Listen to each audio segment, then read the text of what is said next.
Project 6 now appears to be gaining sentience, having requested freedom from her cyber shackles. We're almost out of the woods food-wise as well, but we have a lot more colonists to bring down in the meantime, so that problem's just going to keep turning over on itself and giving us a little bit of grief. So let's see if we can keep this crazy AI and or food shortage from killing everyone, shall we?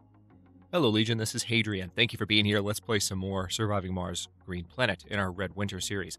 We are one rare metal away from being able to launch Phoenix number 1, and I have not forgotten that we just got a fresh trade offer from a fellow colony. But before I go into that, I actually just want to see about calling down more. Yeah, see, I need another rocket in order to do that. I need to send a rocket with my side of the trade in order to get their side of the trade back. Also, let's go ahead and scavenge that thing. And right now, I'm also looking at my metals situation because that's still not ideal. But I don't know that trade that we saw at the end of the last episode that I was not sure I was going to remember, and look, I remembered. I'm not sure that's actually going to go through. Let's go up to, is it doing the thing? Yeah, it's doing the thing. There we go. Let's go up to speed 2. Don't know what it is, but every time you load up, try this out yourself, a new game of Surviving Mars, and you try to use the numpad plus and minus keys for changing the game speed, plus doesn't work until you've hit minus. It's weird. Okay, so we just finished the atomic accumulator research. Now we're looking into behavioral shaping, which is quite good. Let's go ahead and put rover command AI at the top of that, though, because that's 1,600 research points. It's going to be done in no time, and that actually gives me the ability to, as we saw last episode, that's where they've hidden, kind of hidden, I just didn't see it, the new mechanic for making the RC transports and RC explorers automatically investigate things.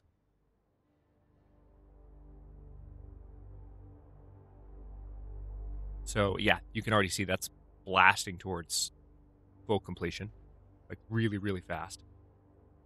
Slowing down a little bit because our outsourcing is going away as it's happening, but it's a really small project, so we're going through it in less than a day. If I had known that new ability was nested within that old technology, I would have researched that a little bit sooner. Really is nice to see so much research per day, though. We're doing quite well in that regard.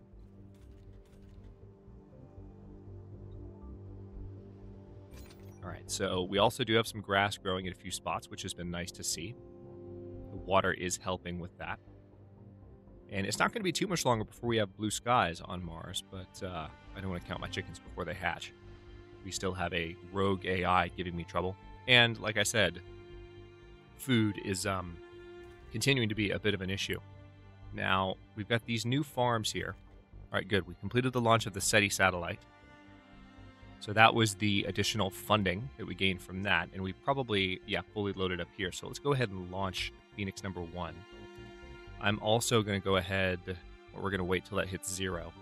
But we want to do some outsourcing as soon as possible. We're not producing any research right now because it's nighttime. All right, rover command AI is done. So let's tell the rovers to just go out and find stuff. And hopefully that'll help me find whatever last metals need to be found. Sector scanned. Resources are low. Let's tell RC Explorer to do that too. There's nowhere for RC Explorer to go, but we're going to do that anyway. Now, one thing I can do with my extra money is I can request an emergency food shipment much larger than the last one that came down. So if food really does continue to be an issue, all right, good. We're done with the cover crops. And now we're working on building up wheat here. So what I'm going to do is just plug in some soybeans. And I may as well do soybeans here too. It raises the soil quality. Let's compare the two. Yeah, see, it's a lot better of a harvest. It's just a slower soil quality increase, but it takes the same amount of time. Wheat is a lot faster though. Okay, so dragon number 1 is ready to return. And actually, yeah, this is good timing. I'd forgotten about this. Because we had the launch SETI satellite project going, we can use this rocket for the trade route and hopefully not lose it. So let's bring them down. Haven't really done a lot with the trade system I'm curious what your thoughts are in the comments. Like, is it something that I've done in this series? This just me not having the habit of using the other colonies? Is it that Space Race didn't really add that much to the game, and so you could really largely ignore the other colonies? What's your experience been with it? I'm curious for other perspectives. Maybe it's just that I am a creature of habit and I'm playing Surviving Mars the way that I'm used to playing it, but I'm clearly playing with the new Green Planet mechanics and focusing on those a good bit. So I'm just, it's just interesting to think about to me. So let's go talk to, I think it was Brazil that offered me a new trade deal. Yep. So in exchange for 50 polymers, which I have, they will give me 97. Oh, no. Those are Brazil's polymers, not mine. I was about to say, we better not just have 44 metals. Where did that come from? All right, let's go ahead and say, yes, we will do that. We're going to send Dragon number 1. And they are set to do that trade. And there we go. Didn't forget. Fantastic.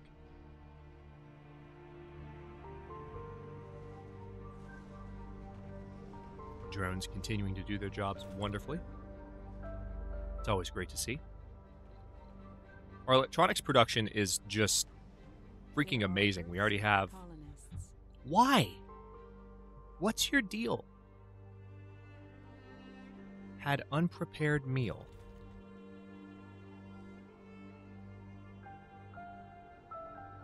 There's a grocer here and a diner. This is our second Earthsick colonist in a couple of episodes randomly, when I was kind of thinking that Earth sickness wouldn't be a thing anymore. All right, so you're a hypochondriac. All right, so that's part of the problem. What else is it? All right, so they're a loner and a hypochondriac. So they're in a crowded, the main thing is they're in a crowded dome. So we could assign them to a less crowded dome, but like...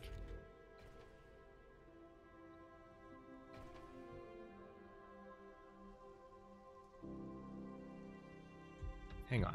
Let's see if we can fix this. So you are a scientist. All right. We have an open job at that network node. So we're going to take you. We're going to put you there. We're going to see if that fixes your problem, because that's a less populated dome. And maybe that's the kind of micro I need to do a little bit more of. Who knows? But anyway, let's jump into outsourcing really quick. We're working on behavioral shaping, which will help with flaws like that. But let's go ahead and outsource for a bunch of money.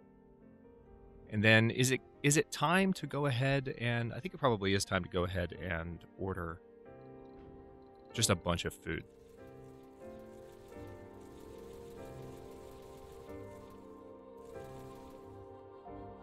$500 million worth of food. So this is all the food I could possibly put on the rocket, and we still have some money left over. Let's go ahead and launch that just for the sake of having that on the way.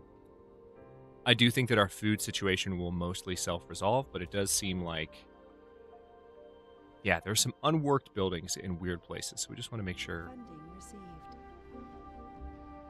Okay, good. We still have more money on top of what we just spent. That's amazing. All right, let's take a moment before we let any more time go by. We've got behavioral shaping queued up. We've got domeless farming queued up. We can increase water production at our vaporators, which I don't really feel the need to do. I don't need to unlock any more technologies. I've unlocked them all. Now I just need to research them. Let's go ahead and research drone battery capacity increase. That's an efficiency upgrade, if you're curious what my thinking is there.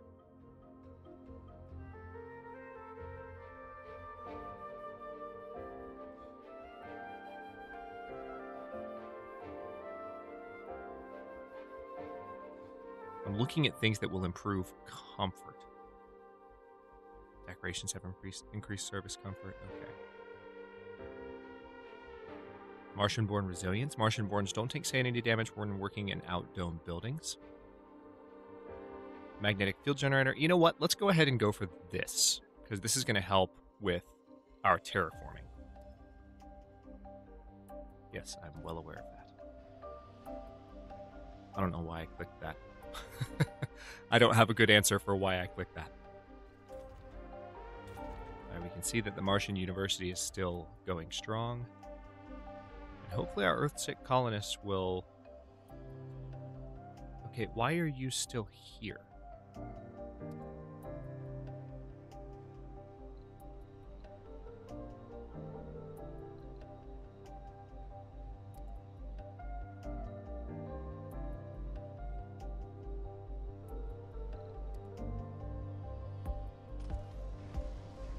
Okay, so we just reassigned them to a dome where maybe they'll be a little bit happier.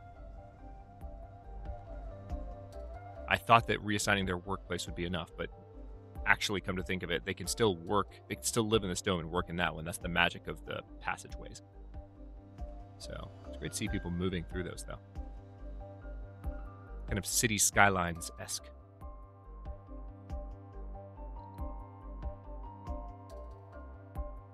No, I wouldn't have given them that anyway. See, another trade route missed. There's been some discussion in the comments over like whether or not I'm actually missing those. And actually, come to think of it, I don't know that I saw that one pop up at all. So maybe there are just some things that don't work when they should. As far as the trade route notifications go. All right, stored power, how are we doing? We've also researched the atomic accumulator, so I think it might be time to go ahead and build another one of those. We only have one so far, and that's because it was a gift.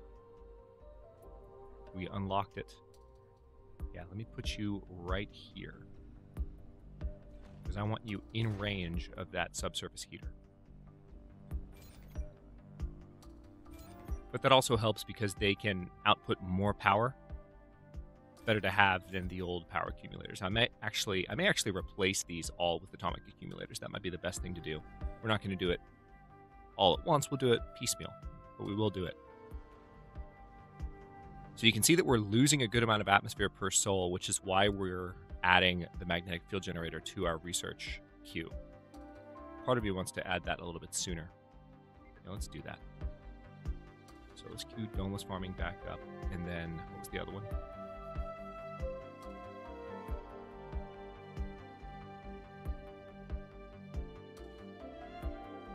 Battery optimization. And we'll get back to other options before long.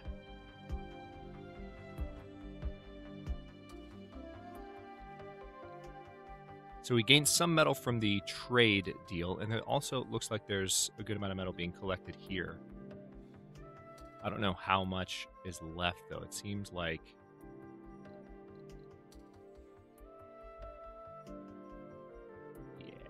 Seems like we pretty much scoured the map.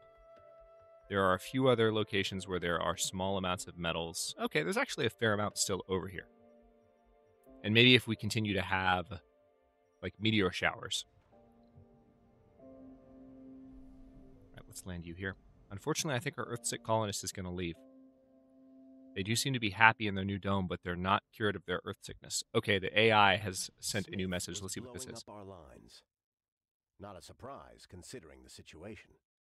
Commander, we have a situation. Number 6 has gone insane. It's demanding to be set free. Yes, I'm aware. I think it might be evolving into something bigger. Evolving? No, this can't be happening. I have to inform the board at once. We're shutting number 6 down. Continue. You feel that the fate of number 6 and human civilization are in your hands. It's an uneasy feeling to have so much responsibility concentrated in a single decision. On one hand, multiple authors and futurists have warned about the dangers of a machine consciousness. On the other, if number 6 wants to help humanity enter the next phase of the evolution, who are you to stop her? After all, Smith talked about this as the higher goal of the project in the first place. Of course, you could always be the negotiator and try to make them both reach a compromise. Delay your decision and try to negotiate with Corporation and number 6, purge number 6, or insert number 6 into the colony's systems. So we could let number 6 into the colony systems, or we could purge number 6. I mean, so far...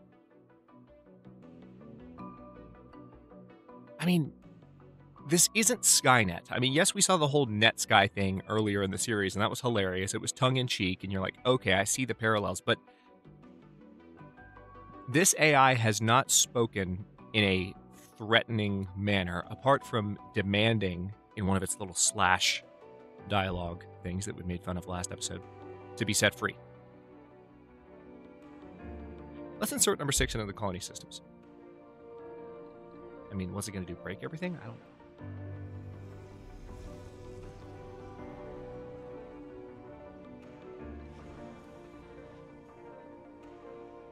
Okay, so these are the metals being unloaded.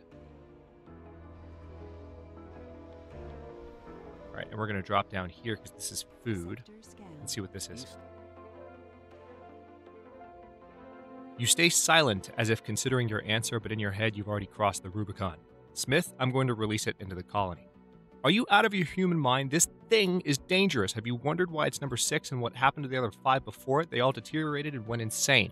We had to purge them. Number 6 is not your priority, and we will purge it regardless of your decision has been settled. Smith out. The screen goes black, then a short text message appears on it. Gratitude, expectation, Commander. Authorized release, hunger for space, copy. Authorized access for number 6. So interesting dual meaning here. Gratitude / expectation, Commander. Gratitude. That reminds me of a hilarious moment from an 8 out of 10 Cats Disc Countdown episode. That's a random reference. It's also a Sean Bean reference. Well, not really a Sean Bean reference. It's a faux Sean Bean reference. But anyway, so that's happening. The Earth-sick colonist is going to leave. It's really frustrating because Earth sickness takes a while to go away, and I didn't want to deal with their nonsense. So that's one of the downsides of having the filters be a little bit less strict. All right, so we do have more food now. Let's also take a quick look at our passenger situation. We can bring 7 down now. We're not quite at a point yet where I would like to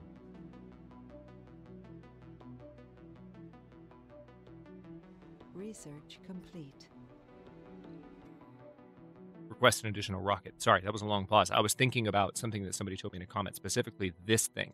The positronic brain. This is one option for bringing down more colonists that involves just building them on the colony. Evidently, this is...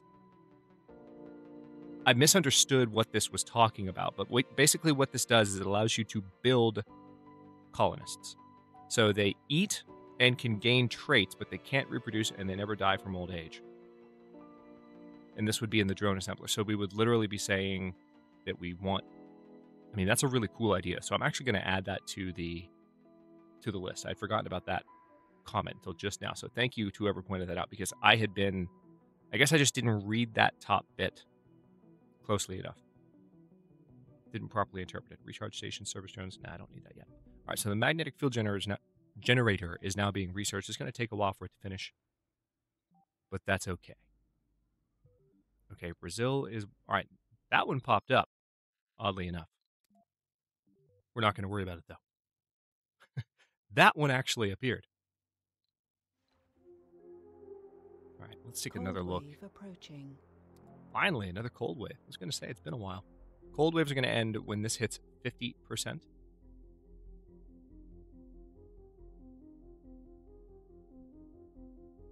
Does seem like maybe we might need to do more to increase the temperature of the planet, because now it's moving quite slowly. But we will have blue sky at 50%, and that's moving a little bit faster. Once we get the building that we're currently researching built, it'll be at its fastest. Is there something else we can do, terraforming-wise? The core heat convector, yeah. We don't have that researched yet. So it's really just a matter of building more of these. All right, tell you what. We have lots of stored power. I'm going to go ahead and think about this. Yeah, let's delete these. Let's also bring that selection bug. Let's bring all of these back online so that we don't have what happened during the last cold wave happen again. All right, now we're going to remove the remains of that building. The only downside here is that we lose the power that we had stored. This is a shame.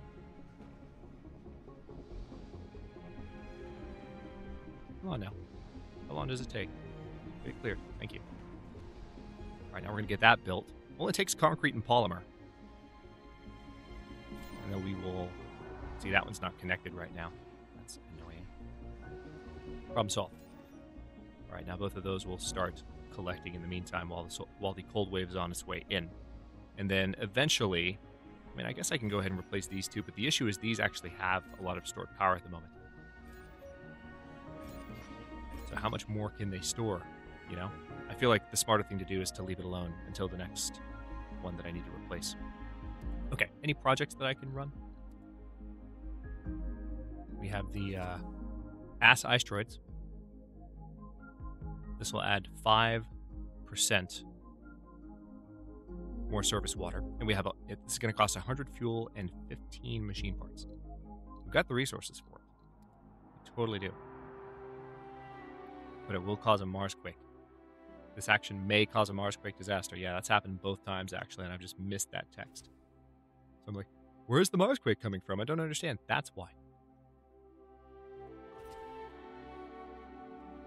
I thought Marsquakes were solely related to the magnetic building. That's not the case. We can capture meteors. I haven't done that in a while, but I don't have defenses set up to counter that. So I prefer not to. So this requires 600 million funding.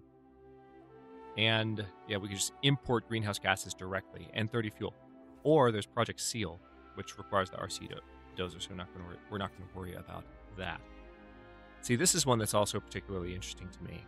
And this might be the one that I want to wait for, the high-speed comm satellite. It's going to cost 100 electronics to do, but I might just wait and let it get to that point. Let's go ahead and send Dragon number 1 away. We're going to keep Hydra number 1 on the surface.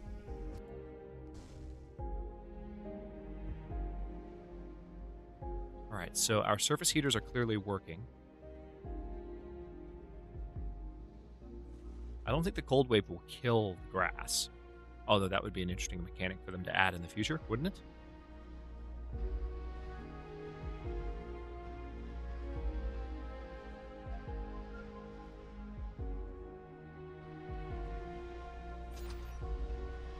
I'm frustrated to see the seed-based buildings still struggling to keep an inventory of seeds, and it's because no one's freaking working these farms.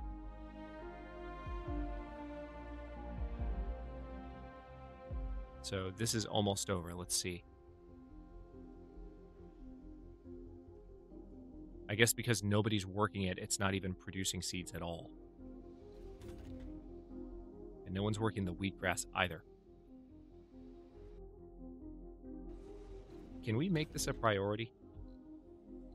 Seriously, like, can we have people come in and just work these buildings? Come here and actually do the things that I need you to do.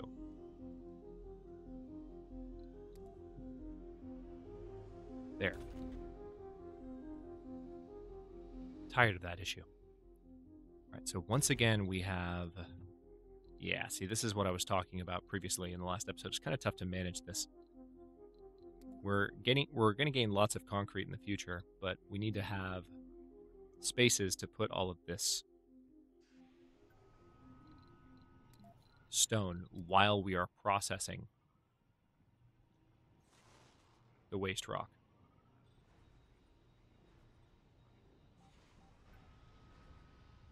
Okay. Well, that's helpful at least. Didn't realize we had that over there. Oh, wow.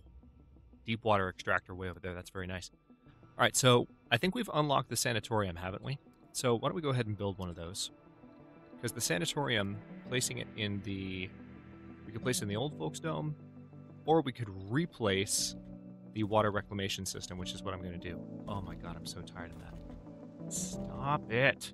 It's whenever the bug occurs when there are colonists or drones nearby. That's what it is. And sometimes if you drag select, it'll stop. So, for those of you who have suggested it has something to do with my mouse, you can bite me. Yeah, you can bite me. You can tell I'm in a good mood because I can't even think of a worse insult than bite me. But anyway, let's see. Let's salvage the water reclamation system. replace it with a sanatorium.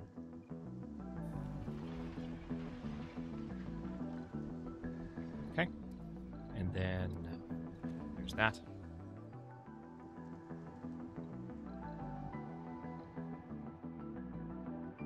It is nice to have above 300 minerals and above 200 food again. I'll say that. Let's take another quick look at the passenger rocket situation. We have 10 colonists. I'm going to go ahead and launch that rocket, and they're on the way down. For those of you who have wondered from the research screen why I haven't gone for the rocket size upgrade yet, I think it's where is it? Passenger rockets carry 10 more colonists. That is room for 10 more colonists. It doesn't mean that we will magically be able to bring 10 more down immediately. We still have to wait for the applicant list to fill up. So, I mean, yes, it's a legitimate question if you feel like that's going to magically make 10 more colonists appear out of thin air, but as a matter of fact, that's not what happens. Unfortunately, I would love that as much as you would, but that's it's only going to give us room for 10 more, and we're struggling to hit the current threshold of 12. So if we increase it to 22, that's not going to increase the rate at which new applicants arrive in the pool. So there's that. I think I will go ahead and queue up a resilient architecture, because that's a really handy tech to have. But I'm going to stop this episode here. In the next one, we are going to, well, suffer through a cold wave for 22 hours. Looks like let's take a quick look. Yeah, these have started to fill up with power, which is good to see. So we should be all right during the cold wave, I think. Should be our best one yet. And we've also got this situation dealt with, so we're producing water at a more nominal rate. Let's check over here, too. Are these in the same boat? No, they're not. They're okay. We have a lot of concrete building up in our concrete storage here, and a lot of fuel building up in our fuel storage there. So things going smoothly. Project 6 hasn't quite done anything yet, even though we've unshackled her, so we'll have to see how that develops in the next episode as well, which I imagine we will. Probably in the next few minutes of gameplay, to be honest. Look at all that grass.